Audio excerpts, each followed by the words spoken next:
The Alpha Sessions with Emma Joyce. I'm here with Caitlin Mae, and this is the Alpha Sessions. And Caitlin, thank you so much for joining us today. How did it all start for you? How did the music thing start for you? So I always knew from such a young age that music was my passion, and being on stage was just the most incredible thing for me. And I started out kind of doing musical theatre because the kind of musical community that I was surrounded by was just like musical theatre and stage schools. So I joined a stage school and I had the best time. I loved it.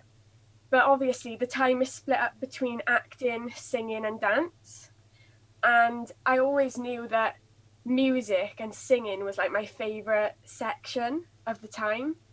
And so when I was in year 6 in primary school, which was my final year before going up to comprehensive, we held a big Leavers concert and we were going to be doing Bugsy Malone. And I was like to my parents, I want to be Blousey, which is the main female role. And they were like, yeah, go for it. But I never used to get the leads. In previous shows, I never used to get the lead. So I was like, this year I'm going to give it my absolute all and I'm just going to go all out and fingers crossed. And I got the role and I was so excited. I swear I learned the script in like 2 days and all the songs and just everything. And I kept doing the show for my parents. In the house, they probably saw it like 5,000 times before they actually came to watch on the night. And that was when my parents kind of realised that I was serious about singing and acting and, you know, going into the arts. Yeah. So from then onwards and in comprehensive, I started, you know, auditioning for like everything that I could possibly audition for. And we used to own a holiday home in Florida, and we'd go out there for Christmas every year. And whereas over here, you get in the car and you turn the radio on and it's all pop music, over there you turn the radio on and everything is country. And I think I knew I always loved that music, but at the time I was so young, I don't think I realised how much that was kind of impacting my style and what I loved to listen to and what I loved to sing. And one day I heard a song on a documentary, I think it was about the Shires, and I was like, this song in the background, this is incredible. And it took me ages to find the song because I thought the lyrics were different to what they actually were. So I was typing it in, and nothing was coming up. I was like, this is just crazy. And eventually I found it, and it was called My Church by Maren Morris. And I was like, I need to learn this song. And I learned it, and I was like, singing has never been so easy and just so free and comfortable. Like, I'd always loved being on stage, but I realised that when I sang that song, my twang came out and I just fit straight into that genre. And I was like, this is just everything that I've ever wanted, and this is definitely the way forward. And that was really how country and finding my niche all started. It stemmed kind of from, yeah. So where would you say your influences come from? So I kind of will always hold Maren Morris kind of there because she kind of was where it all started for me when I heard that song and I was like, I need to try this. But I love Carrie Underwood and I feel like she influences me a lot, and I actually sang with her on a UK tour last year. Wow, that's amazing. In the Motorpoint Arena, and it was just the best day of my life, and I just hope that many more stages like that are to come. Yeah, definitely. And we'll get on to that actually, because for musicians the last few months have been really, really tough. I imagine you were in lockdown. Have you found that the amount of time that you've sort of spent at home and time to reflect has meant that you've had time to get creative, or has there been a pressure and that's a bit counterproductive? No, it's given me the chance to kind of strip everything back and look at things from a completely different perspective. So I've especially had a lot of time to kind of think about my writing style. Yeah. Because, I mean, I released a song last year in November, and that was my first song, and that was kind of dipping my toe in the water and, you know, seeing what it's all about. And that song, even though I love it, and, you know, you're always going to remember it because that was the first day I kind of sat down and said, I'm going to write this song and, you know, just see where it takes me.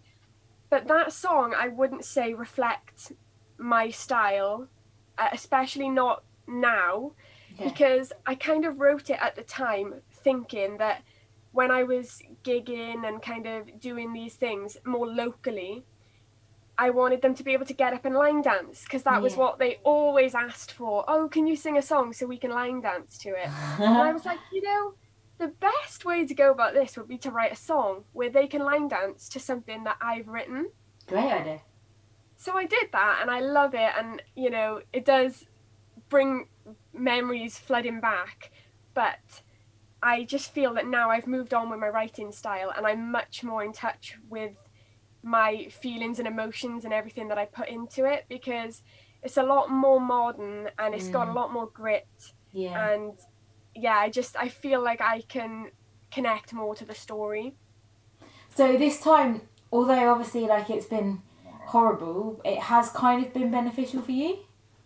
Yeah, definitely. Like I've definitely we've all missed out on a lot, and I've definitely missed a lot of things that we had planned for this year, but I always try to look at the positives, and the positives are definitely that I've written about 50 albums worth of songs. So that leads me quite nicely, because you've got an EP coming out soon, haven't you? Yeah, so that was actually meant to be released this year. I was meant to go into the studio and record that at the start of this year. But then lockdown happened, and it was new for everybody. So we were like, we all wanted to follow, obviously, the rules and, you know, be as careful as we possibly could be. So everything was shut down, and I couldn't go into the studio to record. So I used the time then to obviously write new songs and get new material. And then back about a month and a half ago, maybe 2 months, maybe, I could go into the studio for the first time. Luckily, it's in the borough, it's in Caerphilly, so it was safe-ish to do that. And I recorded those songs that I wanted to record all those months ago. Just in time. Yeah, just in time. So I was hoping to get that out this year, but I didn't want to kind of, you know, bump into all the Christmas traffic. So all the like Christmas songs and festive type songs coming out. So I was like, you know what, I'm gonna hold off. I know that I've been waiting so long, like a year, to kind of get these things recorded and get them out, but I want to do it right when I'm gonna do it. I want it to be, you know, and what's perfect. another couple of months when you've already waited so long? In the long run, you know, it's really not a lot.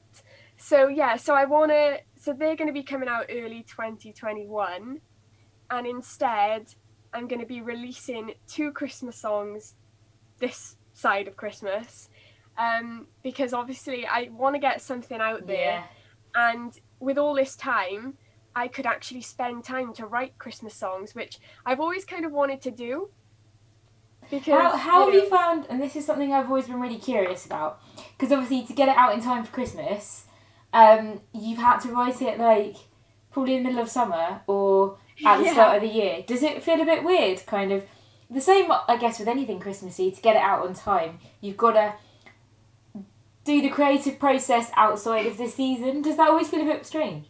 Yeah, it does. It feels really weird, because the first song, I did start writing in the summer, and I was like, you know, this is going to be amazing. But then I felt like I lost momentum, because obviously you're not surrounded by the Christmas lights and the Christmas trees, and, you know, and then I kind of got caught up writing songs more about the predicament we were in.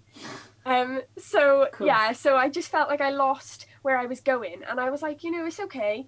I have so many months until Christmas. I can pick it back up at any time. Yeah, it's a good way to think about it. And then I was like, oh my God, months have gone by. Yeah. And if I want to put Christmas songs out, you know, I'm really running out of time. So I was like, you need to sit down and really get in the zone, and finish this song. And I sat down to finish the song, and I started writing a completely new one. And I was like, oh my. Always the way. Yeah, but then that actually turned out really well, because now I've got two completely different songs to release. So yeah, I went with the flow, and it actually turned out pretty well. I drink tequila straight, haven't brushed my hair in days, and I kiss on the first date if I'm really feeling it. I don't even own a dress, I buy my nails when I get stressed, do whatever for attention if I'm needing it. Controversial, so outspoken, I've been told I'm not ladylike, but I'm a ladylike girl. I could bring you to your knees and get you kicked at the garden of Eden. Untamable, unframeable, Mona Lisa, oh, kiss you like a whiskey fire, turn around, leave your heart in a riot, lipstick in a cigarette pack on the dash, I'm a lady like that.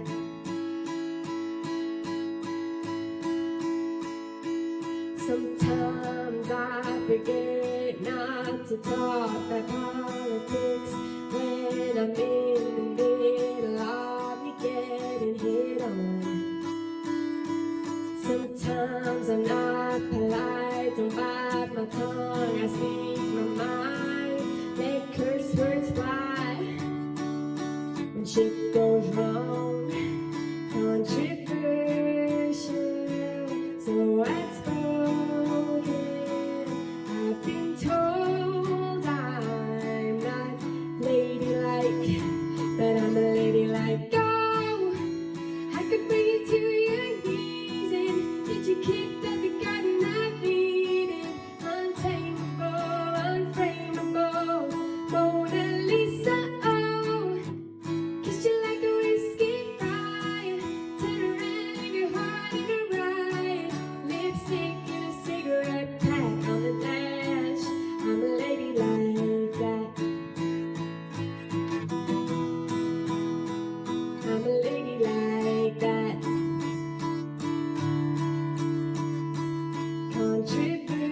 Controversial, so outspoken, I've been told I'm not ladylike, but I'm a ladylike girl. I could bring you to your knees and get you kicked at the garden of Eden. Untamable, unframeable, Mona Lisa, oh, kiss you like a whiskey fire, turn around, leave your heart in a riot, lipstick in a cigarette pack on the dash, I'm a lady like that.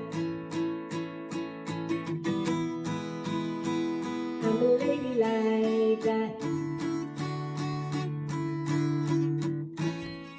The Alpha Sessions. So, talk to us about these Christmas songs. What can you tell us about them? So the name of the first one is A Candle for Christmas, Okay, and the name of the second one is Christmas Kiss. cool. So the first one is more of a slow, kind of heartfelt song, and the second one is like, you know, everybody get up and dance and really, you know, have the best time. And Oh, so really contrasting.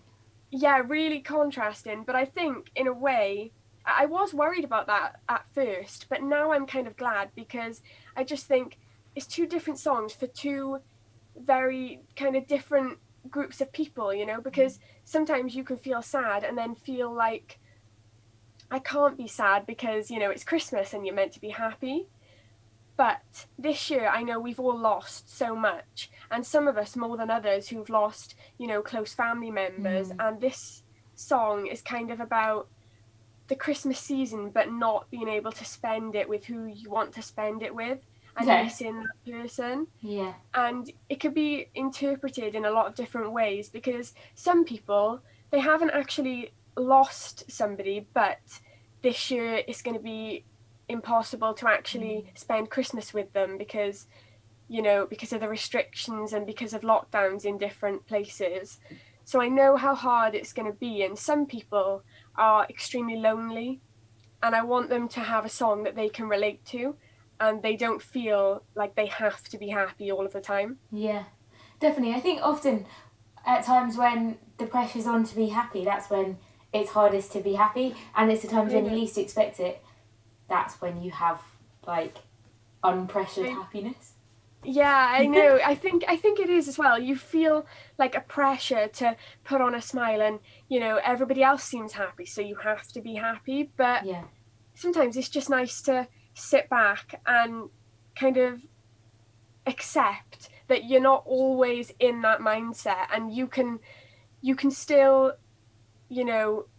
really be in that. You can still listen to music and you can still relate to a song in that time, and it doesn't have to all be happy and dancing and but then the other one is more of it's kind of a song about wanting to spend Christmas with a special somebody and almost having a crush and wanting them to give you a Christmas kiss.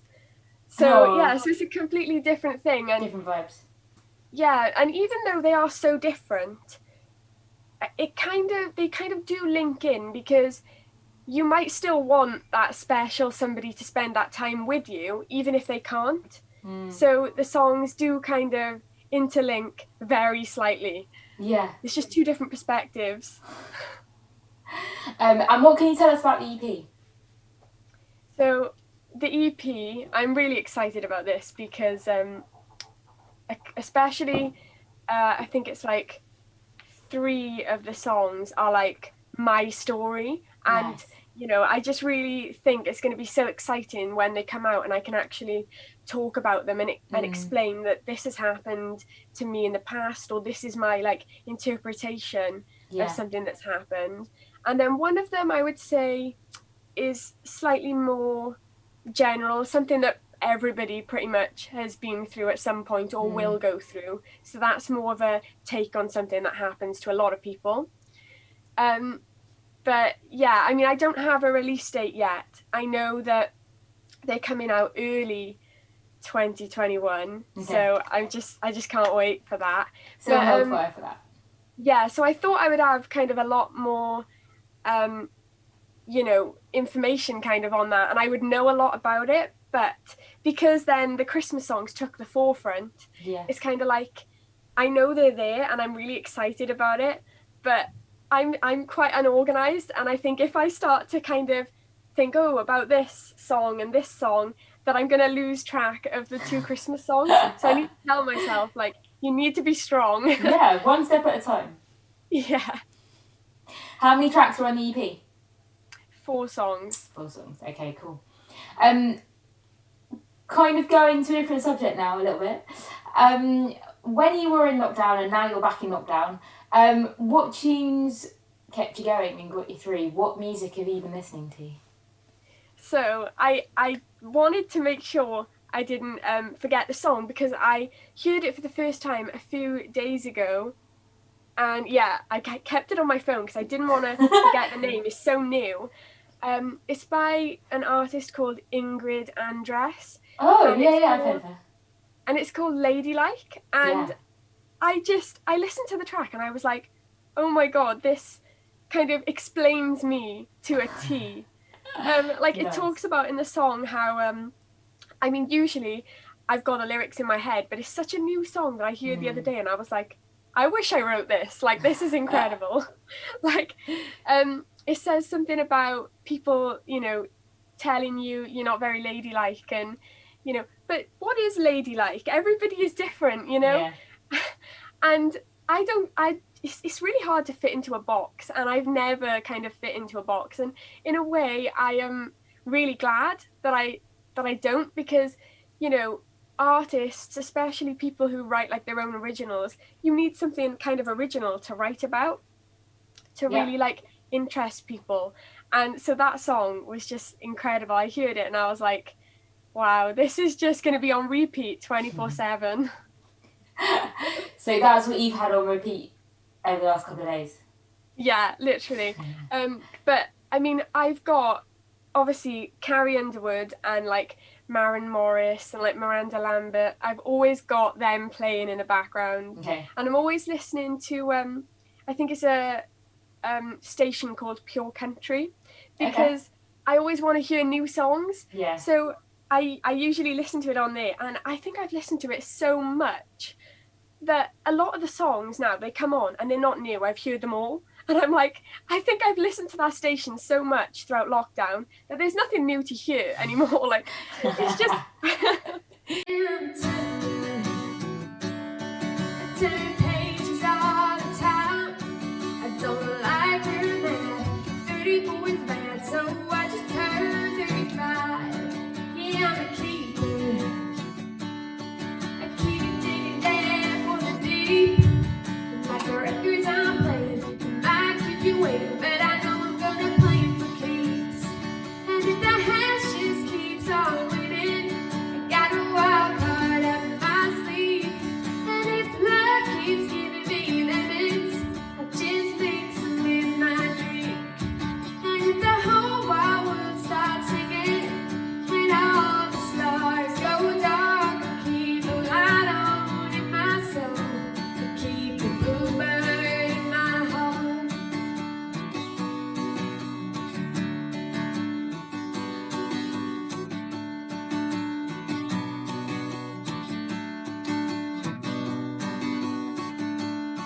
Yeah, I'm a giver,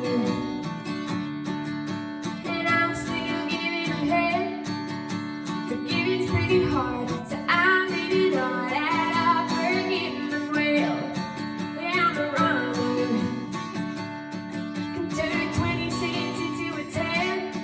And if I get confused and I start to lose, or I'm a dime till it all makes sense. And if the hash just keeps on winning, I got a wild card up my sleeve. And if the love keeps giving me lemons, I'll just mix them with my drink. And if the whole wide world stops singing, and all the stars go dark, I keep a light on in my soul. I keep the bluebird in my heart.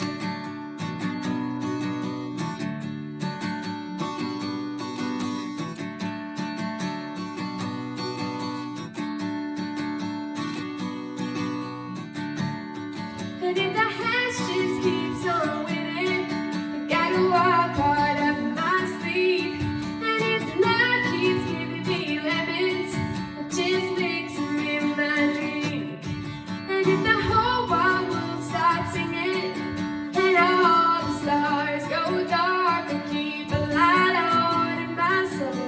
I keep the bluebird in my heart. I keep a light on in my soul. I keep the bluebird in my heart.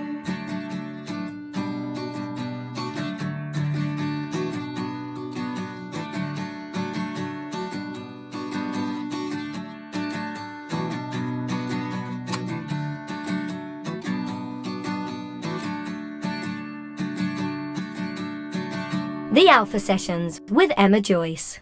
Let's talk about covers, because you have done quite a lot of them, and I guess if you only started writing last year, that kind of makes sense. I wanted to ask you, what makes a good cover, in your opinion?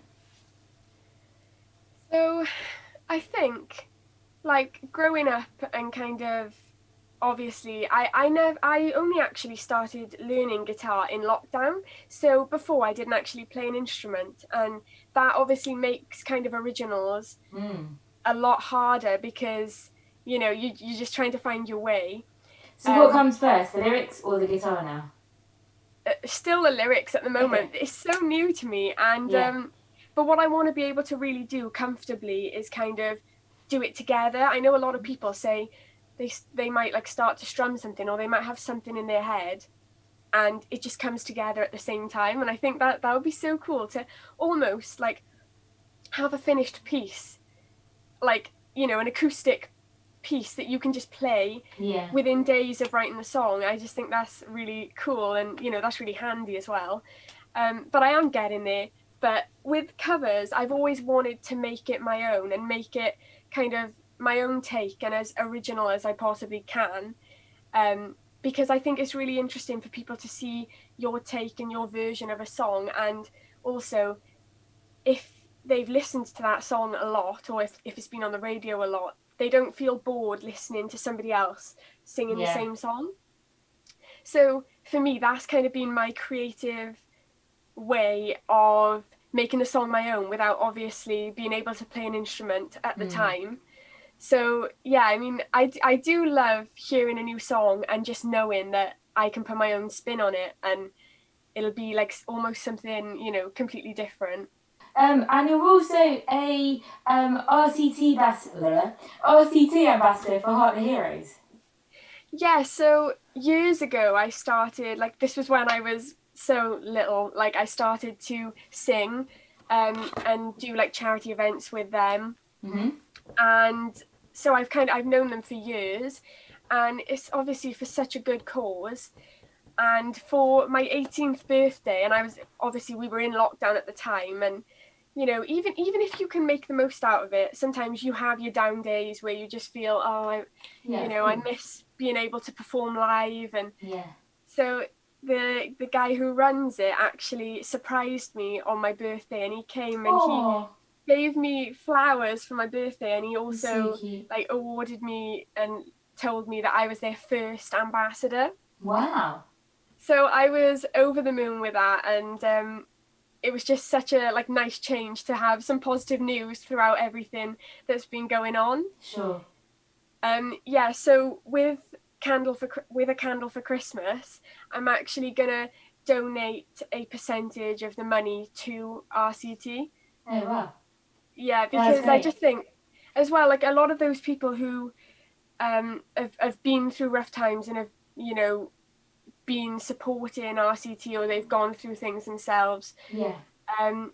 I just kind of want to be able to give back to them, because I've always enjoyed performing. They've always given me a stage, and now that I'm an ambassador, I just really want to give something back to them. So for people that don't know, what is RCT? What do they do? Yeah, so we actually know a little boy who we've known him for years, not through RCT, but we know him as a family friend, and he's got a heart condition. And in fact, they had a bit of a scare in lockdown, because he'd been scheduled for an operation, quite a like serious but necessary operation. And obviously he's on the you know, the vulnerable list at the moment, because he's already got quite a low immune system because of his health problems. And he had to go in for an operation and then lockdown threw everything up in the air. Yeah, of course. But they knew that it was quite urgent and that he still needed it done. So he ended up going in, and obviously they took all the precautions they could. Good. And he had the operation, and it was successful, thankfully. Excellent. And he's a really strong little boy, and he's like got the best character and the best personality, and he's just gorgeous. But yeah, so that was like extremely scary for them during that time. And now they actually are kind of in touch with RCT Heart Heroes, and David Healy is actually doing I think it's a 100 I'm not sure what it's called. I've seen it advertised quite a lot on Facebook. Like, I think it's 100 days of a walk for Braden. Something to support them and raise money, because he really wants, his dream is to go to Disneyland. And for a year after this operation, he can't go like abroad, he can't fly, you know, just in case, of course, you know, they need to go back in. Or so he's just really looking forward to that, and David is helping them and supporting them, and that's just so amazing. And I just, I've got a post up on my phone here. It's it's a 1 million step challenge, and that's what he's doing. Oh, great. And yeah, so 1 million steps. some positive. But so yeah, some really positive things obviously have come out of lockdown as well, and it's kind of given people the chance. I've seen a lot of charity things like doing 1 million steps, or doing like certain things like that for charity, because obviously people have just been kind of confined to their homes and their back gardens. So people have really like stepped up and done a lot for charity. So I'm just really excited for the song to come out, and hopefully it does well and I can donate quite a lot of money to them and to the charity. Oh yeah, that's such a worthwhile and excellent cause. And I hope that everything goes well for Braden as well. One final question, I guess. If you were to get a phone call tomorrow and COVID wasn't a thing anymore, it was all gone, and you could play in any live venue in the world, where would it be? Oh, that is such a hard question. Sorry, big question. I already had in my head, as soon as you started to say anywhere in the world, I was like, well, it's got to be in Nashville. Okay, cool. That's a given. But I would say it's a big kind of choice between the BLUEBIRD Cafe, because that would be incredible. Iconic. Or the Grand Ole Opry, because I really could not make that decision. Okay, so we can do one night of each. Yeah. Cool. Okay, sweet. Yeah. That would be the dream. You know, like you walk through those doors, you're like, wow, like this is it, and you just know you've made it if you're like performing there. Have you been before? No, I haven't. So for like 3 years now, each year we've planned the summer was to go to Nashville and to kind of, you know, tick some of those things off the list. Yeah. But 3 years ago, I started filming for a BBC iPlayer programme called Teen Taxi. Oh, cool. So I couldn't go out that year. And obviously I was excited about filming for something and being on this programme. But I was like, oh, Nashville. Yeah, of course. And then the following year, I was like, it's okay, we'll go this year. And they renewed the series and they wanted me to film for it again. So I was like, oh no, but I wanted to say yes again, because the first series was such an amazing experience and I really enjoyed being a part of it. So I wanted to, you know, like take every opportunity while it was there. Sure. And then this year, COVID struck and we've been basically stuck at home. We haven't even been able to visit the beach. Let alone Nashville. So I really, really hope that next year is the year, and I do think things happen for a reason and God has a plan. So hopefully the plan is we just wanted her to release her original music and then she can go. Exactly, it's fine. Hopefully that was the plan. Well, thank you so much for joining us this afternoon. And I was just wondering, if people want to follow you, find out what you're up to, do all that stuff, obviously catch up with your upcoming singles and check out when the new EP's coming good, where can they go, what can they do? So on social media, I'm Caitlin Mae Music on everything apart from Twitter, which is Caitlin Mae UK. Okay. So Caitlin Mae Music, and that's Mae, M-A-E, not M-A-Y. Yeah, M-A-E. Cool, okay. Well, thank you so much again for joining us. It's been a real pleasure, and thanks for giving up your time. Thank you so much for having me.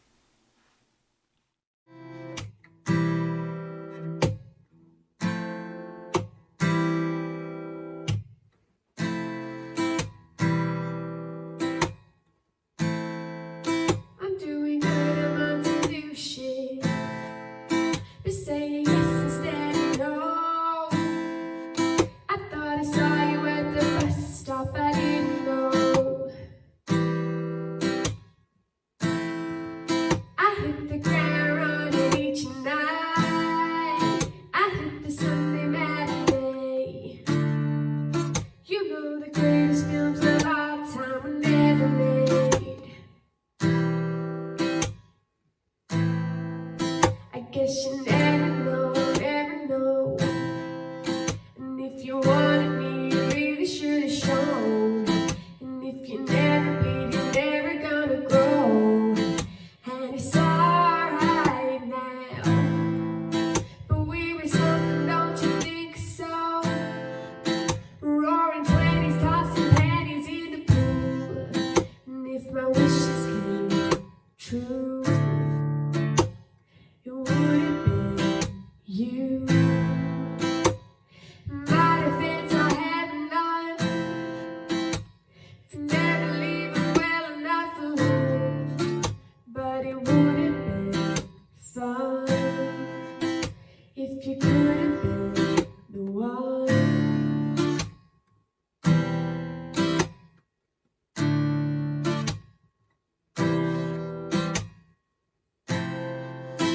had to see you doing cool shit, having adventures on your own.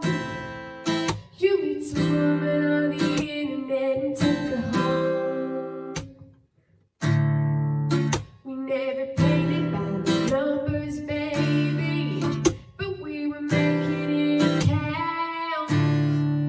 You know the greatest loves of all time are over now.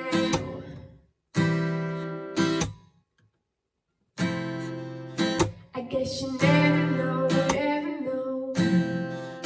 And it's another day of waking up alone. But we were something, don't you think so?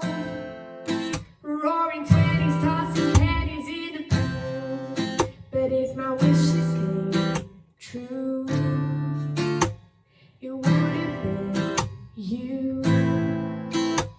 My defense, I have none. Never leave you well enough alone. But it would have been fun if you could have been the one. I resist the temptation to ask you if one thing had been different. Would everything be different today? But we were something, don't you think so? Rose floating with your chosen family, but it would